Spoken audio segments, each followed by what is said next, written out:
Hey guys, Trevor here, and in this video, I'm going to show you how to use someone else's sound on TikTok. It's pretty quick and easy, so let's jump right in.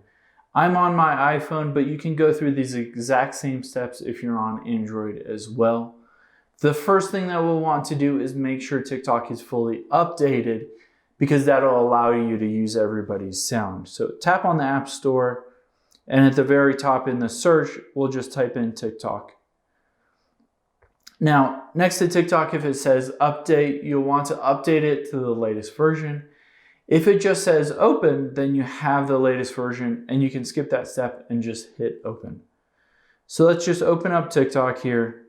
You can see that's a little ad. We'll skip that ad and you can see this is the very first video that popped up. See, if I want to use this sound on one of my TikToks or to save that sound, I can tap the little playing record icon at the bottom right there, and that'll bring me up to this sound.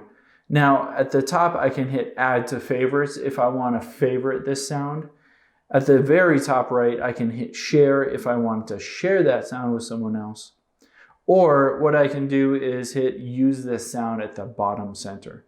So if I tap that use this sound, and I say record a quick video, you can see at the top it says infinity. It's going to use this exact same sound that was on the other person's TikTok, and I can keep going forward. I can post it, I can add hashtags and do anything I want to that. So that's how you use someone else's sound on TikTok. Pretty quick and easy. Let us know if you have any questions in the comments below, and make sure to subscribe. Thanks.